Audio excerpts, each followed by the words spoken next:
Hello friends, welcome back to our YouTube channel Canada Immigration. Today, in this video we are going to talk about latest Canada immigration news. We will talk about why employers are able to hire more tech talent in Canada. If you are interested in this topic, please watch till the end of this video for the latest immigration updates and news. Please like this video, subscribe to the YouTube channel, and don't forget to hit that notification bell icon. Let's get into the video.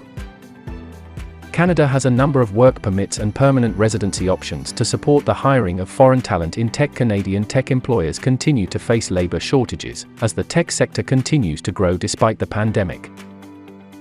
One way to support gaps in the labor market is to hire talent from abroad.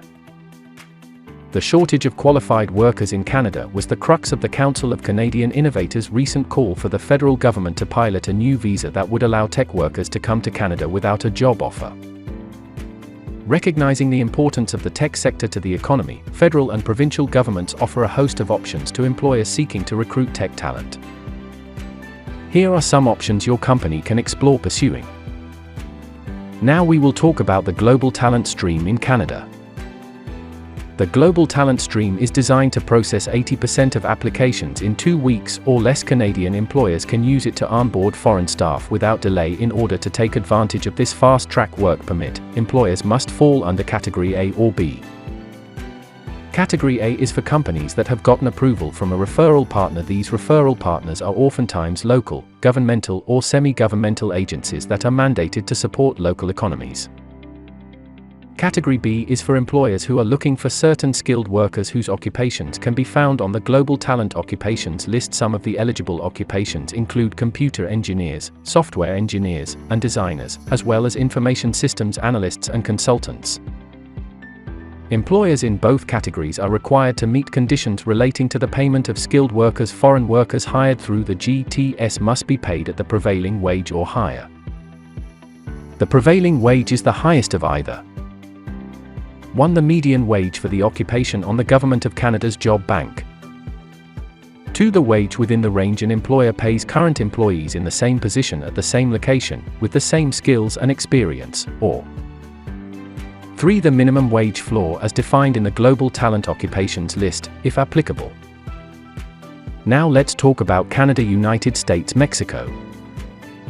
The Canada-United States-Mexico Agreement has provisions that facilitate talent mobility between the three countries. There are 2 categories that are relevant to tech workers: professionals and intra-company transfers. CUSMA identifies 63 occupations that qualify under the professionals category. Computer systems analysts are among these occupations. Intra-company transfers are employees that are moving locations within their multinational company to a branch in Canada. There is no list of which occupations qualify or are excluded. Generally, an intra-company transferee is a person who has worked for the company for at least 1 year and has either a management role or specialized knowledge. And now let's talk about intra-company transfers. Non-Canada, United States, Mexico. It is possible to make an ICT from a country other than Mexico or the United States. For example, the Free Trade Agreement between the European Union and Canada has provisions for ICT, as does the agreement with the UK. Employers do not need to do a labor market impact assessment for employees coming to Canada through an ICT. LMIA exists to show the federal government that the hiring of a foreign worker will have a positive or neutral effect on the labor market. It can take time and money to complete an LMIA, which is why employers try to avoid them. Now let's talk about pathways. Permanent residency. When foreign workers get permanent residency status, they are able to work in Canada without needing to renew any work permit or LMIA. Some pathways to permanent residency requires job offers. However, it is also possible for tech talent to get permanent residence on their own. There are a number of immigration pathways open to skilled workers, and some are specifically tailored for tech workers. Now let's talk about Canada Express Entry. Express Entry is an immigration pathway for skilled workers. It is an online application management system for some of Canada's main immigration programs. Tech workers, specifically, can come to Canada through 2 of these programs, the Federal Skilled Worker Program and the Canadian Experience Class. The Federal Skilled Trades Program is intended for tradespeople. Express Entry is a points-based system where eligible candidates get a score on the comprehensive ranking system, which awards points to candidates for factors such as education, language, and work experience, among others. About every 2 weeks, Canada issues invitations to apply to the highest-scoring candidates. Those who receive ITA are able to apply for permanent residence. According to the Express Entry Year-End Report 2020, occupations in technology dominated among candidates who were invited to apply for permanent residence.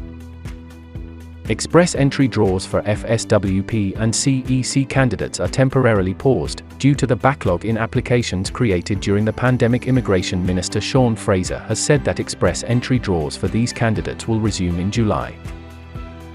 So far this year, Canada has only invited these candidates if they have a nomination from a provincial nominee program. Tech workers who are eligible for Express Entry may also be eligible to get nominated through a PNP.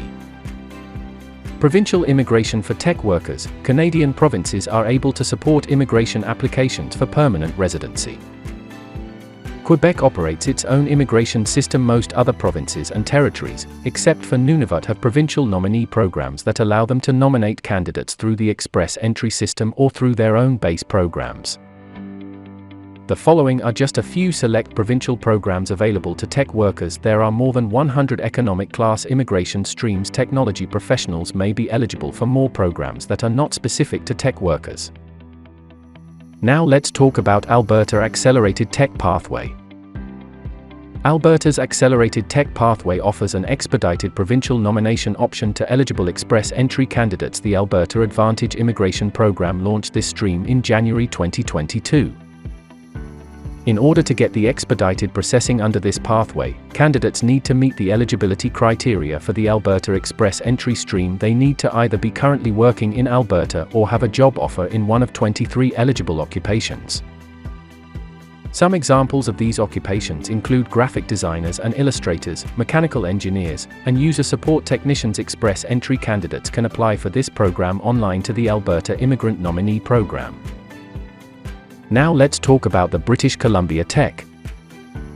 The British Columbia Provincial Nominee Program offers a priority pathway called the British Columbia Tech Stream, available to certain tech workers. This PNP targets candidates who have job offers in one of 29 tech occupations. To be invited to a British Columbia Tech draw, candidates must be eligible for one of British Columbia immigration programs and have a job offer of at least 1 year. Eligible candidates get invited to apply for a provincial nomination from the British Columbia PNP through weekly tech draws. British Columbia Tech candidates get several benefits such as priority processing and a special processing officer. Now let's talk about the Ontario Tech Draws. Ontario conducts tech draws for tech workers who are eligible for the Human Capital Priorities stream. To get invited, candidates need to be eligible for either the Federal Skilled Worker Program or the Canadian Experience class. They also need to have work experience in one of the following 6 tech occupations. 1. Software engineers and designers. 2. Computer programmers and interactive media developers. 3. Computer engineers.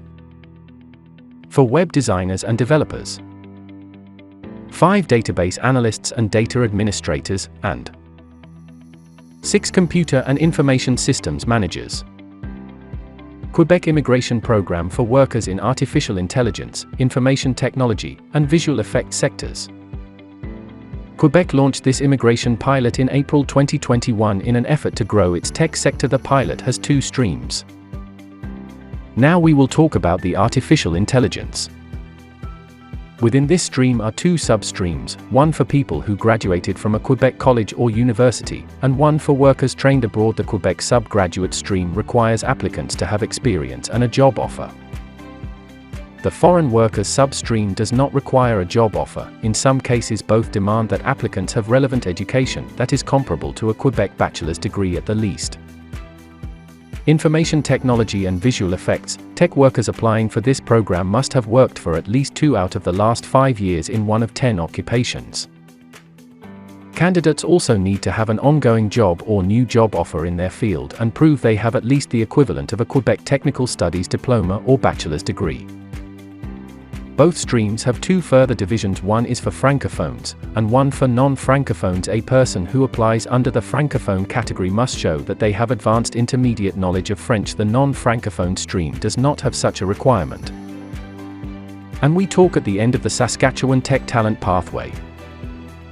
The Saskatchewan Immigrant Nominee Program recently launched a new tech pathway for future Canadian immigrants. To be eligible, applicants to Saskatchewan's Tech Talent Pathway must have an employer-specific SINP job approval letter for an eligible technology sector occupation. They need at least 1 year of work experience in that occupation within the past 5 years or 6 months of work experience in the province. They also need to have a Canadian language benchmark 5 if they are working in Saskatchewan. A CLB level 7 is required if they are applying for express entry. Candidates need to have post-secondary education, and if applicable, be eligible for Saskatchewan professional licensing. Hopefully, the details and information is presented in this video are helpful. So what is your opinion about today's information? Definitely tell us by commenting. And on which topic we should make the next video, you must tell by commenting. We will try to reach you with the latest information related to Canadian immigration. If you have not subscribed, please like this video and subscribe to the channel. Don't forget to click on that notifications bell icon. See you sooner in the next new immigration video. Thank you.